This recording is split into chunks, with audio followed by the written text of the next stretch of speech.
बड़ा तकलीफ की तो है बात जी। मान लीजिए कि अभी के भी आधुनिक समय में जो है वो इस तरह से जो घटना घट रहा है, अभी के भी आधुनिक समय में ये सब घटना घट जा रहा है, तो स्थिति तो नाजुक है। जहाँ पे हम लोग एक तकनीकी में जी रहे हैं, इतना हर कुछ आगे हो गया है, इतना तरक्की देश कर चुका है, उसके बावजूद भी आज कुछ ना कुछ घटना हो जाता है। कल लगभग ये घटना 1:38 के आसपास का समय का बताया जा रहा है। जितना मीडिया वाला न्यूज चैनल वाला है सब वही चीज बता रहा है।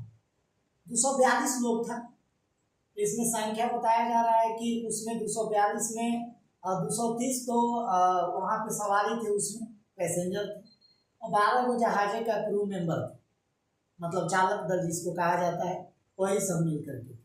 इसमें देखिए मतलब सब नहीं था, सब नहीं था। 153 भारतीय बताया जा रहा है उसमें, और उसके अलावा जो है 153 के अलावा उसमें जो है वो वही 53 के आसपास। और आपको बता दें, ये आपको जो ब्रिटेन से जो आए थे वो ब्रिटिशर्स थे। उसके अलावा 7 बताया जा रहा है कि पुर्तगाली लोग थे और एक कनाडाई। इस तरह से एक तो बच ही गया ना, ऐसा बताया जा रहा है। अब क्या कीजिएगा, तो मतलब किस्मत है, लक है, कुछ कहा नहीं जा सकता है इस तरह का। अब वो बच गया भाई, तो अब उसका क्या किया जा सकता है। अब तो बहुत नसीब वाला होगा बेचारा, जहाँ पे कोई नहीं। लेकिन देखिए ये बहुत मतलब दर्दनाक घटना है। समझिए कि वहाँ के गुजरात के जो पहले सीएम रहे वो भी वो जहाज से क्या कर रहे थे, यात्रा कर रहे थे। बहुत लोग, कितना लोग का नया नया शादी था तो अपने एक लड़की का वहाँ से ये इसमें देखा गया बोर्डिंग में कि जो पास उसका जो टिकट वगैरह था उसमें देखा गया कि वो अपने पति से मिलने जा रही थी। शादी हुआ था, वहाँ पे जा रही थी। कोई अपना दादी पोती से मिलने जा रही थी, तो कोई जो था वो अरे एक से एक सपना लेके जा रहा था, कोई अपना नया बिजनेस को लेकर के। तो कितना लोग है ना, तो कुछ नहीं कहा जा सकता है। कोई दमन के एरिया के बताया जा रहा है, एक जो बचा है इमरजेंसी गेट जो होता है ना उसमें लगा हुआ प्लेन में, उसी से वो क्या किया है कि जब नीचे जब जैसे ही वो धीरे धीरे आ रहा था तो उसको लगा हुआ कि चलो भाई ऐसे भी तो मरना है, वैसे भी मरिए जाएंगे, इससे बढ़िया है कि इससे क्या कर जाते हैं, कूदिए जाते हैं।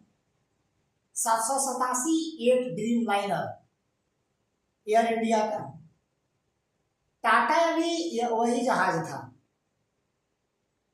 उसी से क्या किया गया कि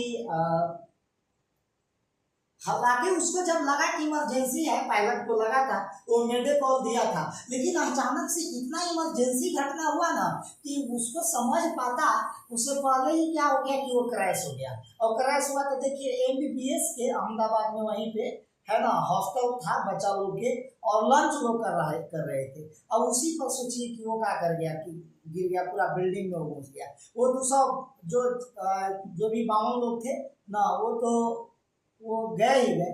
बट उससे दूर के बात है कि यहाँ हॉस्टल में 242 लोग थे, वो तो गए ही, बट हॉस्टल में जो बच्चे जो थे, मान लीजिए जो डॉक्टर के सपना देख रहे थे, एक तो समझ सकते हैं कि कितना लोग मेहनत से नीट का एग्जाम आजकल निकालता है। और सोचिए कि जो एमबीबीएस की तैयारी कर रहा था, जिसका माता पिता सोचिए कि टूट जाते हैं असरा देखते देखते कि अब जॉब लगेगा, अब जॉब लगेगा, ठीक है ना मेरा बेटा या बेटी को। और सोचिए कि वो अंतिम पड़ाव में होगा और उसका सोचिए कि क्या होगा सपना के। तो देखिए यहाँ पे ऐसा नहीं है कि हम किसी एक के साथ मतलब ये व्यक्त कर रहे हैं, हम हमारा या देश के या आप लोग हर लोग के सबके प्रति इतना ही संवेदना होना चाहिए, चाहे वो 242 लोग हैं, ठीक है, या उसमें जो डॉक्टर जो सिख बन रहे थे, जो लड़के लड़कियां, उनके प्रति भी आपका उतना ही संवेदना होना चाहिए। और देखिए वहाँ का जो है विमान दुर्घटना जांच ब्यूरो के द्वारा बताया जा रहा है कि एक ऐसा संकेत मात्र दिया जा रहा है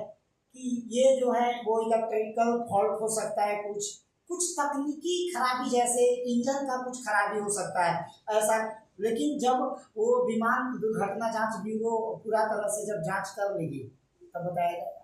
और पैसा से क्या कीजिएगा, हालांकि टाटा का जो अध्यक्ष जो है वो भी क्या कर रहे हैं कि नटराजन चंद्रशेखरन जो है वो कह रहे हैं कि मेरे तरफ से जितना बनेगा हम उतना सहायता करेंगे। असहाय लोगों को, जो भी इस दुर्घटना में मारे गए हैं उनको हम सहायता करेंगे। लेकिन देखिए, पैसा से कहा जाता है, ये बात सही है कि पैसा तो होना बहुत जरूरी है, लेकिन देखिए पैसा से कुछ वस्तु को खरीद सकते हैं, है ना। चीज को कहाँ से आप खरीद पाइएगा, जो प्रेम, जो लगाव, जो अपने को, जो लोग अपना से अपने को बिछड़ते हुए, खोते हुए जो छोड़ करके चले गए एक दूसरे को, उनको पैसा से वापस नहीं लाया जा सकता, है ना। तो चलिए, कुछ ना कुछ तो अब ये तकनीकी खराबी है, इसमें किसका दोष दिया जाए, किसका दोष दिया जाए। हालांकि आपको बता दे कि एरोप्लेन जो है वो लैंड जब करता है, टेकअप करने के बाद ये लैंड और टेकअप के बीच में काफी उसका जांच परख होता है। एक लंबे जांच करने के बाद उसको फाइनली क्या कर दिया जाता है कि अब उसको उड़ान भरने के लिए क्या किया जाता है कि तैयार किया जाता है।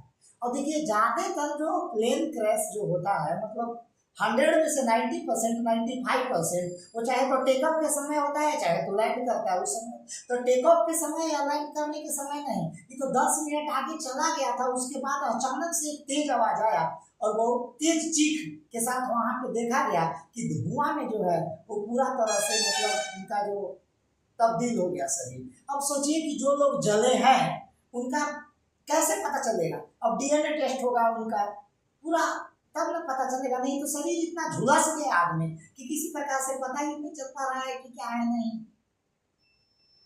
क्या कहा जा सकता है इसमें, मतलब कभी कभार, मतलब ये क्या कहा जा सकता है कि हम जितना एक तरफ से आधुनिकता की ओर है, उतना ही वो हमारे लिए खतरनाक साबित हो सकता है।